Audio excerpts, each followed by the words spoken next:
Hello എല്ലാ മാന്യ പ്രേക്ഷകർക്കും ശിവോഹൻ ചിന്നൂസ് ചാനലിലേക്ക് സ്വാഗതം. പ്രിയപ്പെട്ട പ്രേക്ഷകർ, തമ്മിനേലിൽ കണ്ട ശക്തിയേറിയ ദ്വാദശാക്ഷരി മന്ത്രത്തെക്കുറിച്ചിട്ടുള്ള വീഡിയോ ആണ്. അതായത് നമ്മുടെ ജീവിതത്തിലേക്ക് എത്ര പൈസ കിട്ടിയാലും തികയാത്തൊരവസ്ഥ, ഒരു പ്രശ്നം തീരുമ്പോൾ അടുത്ത പ്രശ്നം, ഇങ്ങനെയുള്ള സാഹചര്യമൊക്കെ നിങ്ങൾ ഫേസ് ചെയ്യുകയാണെങ്കിൽ തീർച്ചയായിട്ടും ജപിച്ചോളൂ. വളരെയധികം ശമനം ഉണ്ടാവും കേട്ടോ.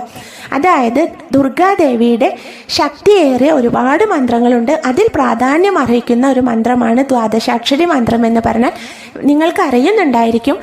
ചില ക്ഷേത്രങ്ങളിൽ, അതായത് പ്രസിദ്ധി ആർജിച്ച ദേവീ ക്ഷേത്രങ്ങളിൽ 12,000 പുഷ്പാഞ്ജലി എന്നൊരു ചടങ്ങുണ്ട്. ആ ചടങ്ങിന് ദ്വാദശാക്ഷരി മന്ത്രം ജപിച്ചുകൊണ്ടാണ് ആ ചടങ്ങൊക്കെ നടത്താറുള്ളത്.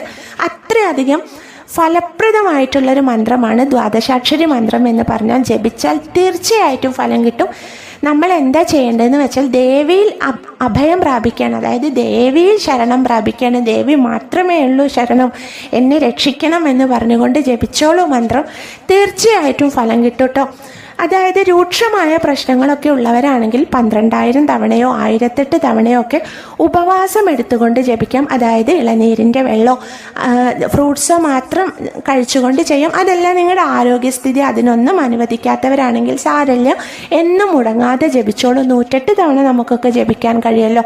കുഞ്ഞു മന്ത്രമാണ്, സുഖമായിട്ട് ജപിക്കട്ടോ. ഇതാണ് മന്ത്രം. പക്ഷേ ഇത് പറയുന്നതിന് മുമ്പ് ഒരു കാര്യം കൂടിയുണ്ട്. അതായത് അതിരാവിലെ ജപിച്ച് കഴിയണം. 6-6:30 ജപിച്ച് തീരണം കേട്ടോ. അങ്ങനെ ഒരു പ്രത്യേകത കൂടി ഈ മന്ത്രത്തിനുണ്ട്. ഇനി മന്ത്രം പറയാം. ദുർഗാം ദേവീം ശരണമഹം പ്രപദ്യേ. പ്രേക്ഷകർ കേട്ടിട്ടുണ്ടാവും ഈ മന്ത്രം, എന്നാലും അറിയാത്തവർക്ക് വേണ്ടി പറയണം കേട്ടോ. ഒന്നുകൂടി പറയാം. ദുർഗാം ദേവീം ശരണമഹം പ്രപദ്യേ. ഒന്നുകൂടി പറയാം. ദുർഗാം ദേവീം ശരണമഹം പ്രപദ്യേ. മുടങ്ങാതെ ജപിച്ചോളൂ. തെറ്റാതെ ആദ്യം ഉച്ചരിച്ച് പഠിച്ചോളൂ, എന്നിട്ട് കാണാതെ ജപിച്ചോളൂ കേട്ടോ. എന്നും രാവിലെയാണ് ജപിക്കേണ്ടത്, അത് മറന്നു പോകരുത്. വൈകുന്നേരമല്ല, രാവിലെ ജപിക്കണം.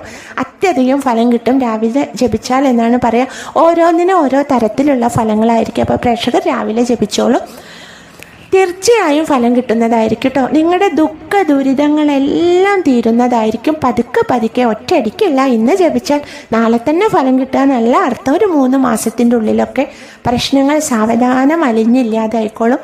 മുടങ്ങാതെ ദുർഗാദേവിയെ ആശ്രയം പ്രാപിച്ചോളൂ. തീർച്ചയായിട്ടും. അതായത് പറ്റുമെങ്കിൽ വിളക്കൊക്കെ കൊളുത്തി വെച്ച് ജപിച്ചാൽ വളരെ നല്ലതാണ് കേട്ടോ. ദുർഗാദേവിയുടെ ചിത്രം എല്ലാ വീടുകളിലും ഉണ്ടാവുമല്ലോ. അപ്പോൾ ഇന്നത്തെ വീഡിയോ ഇവിടെ പൂർണ്ണമാവുകയാണ്. വീഡിയോ ഇഷ്ടപ്പെട്ടാൽ ചാനലൊന്ന് സബ്സ്ക്രൈബ് ചെയ്യുക, ലൈക്ക് ചെയ്യുക, ഷെയർ ചെയ്യുക. എല്ലാവർക്കും എല്ലാ നന്മകളും ഉണ്ടാവട്ടെ, പ്രശ്നങ്ങളൊക്കെ തീരട്ടെ എന്ന് പ്രാർത്ഥിക്കുകയാണ്. താങ്ക്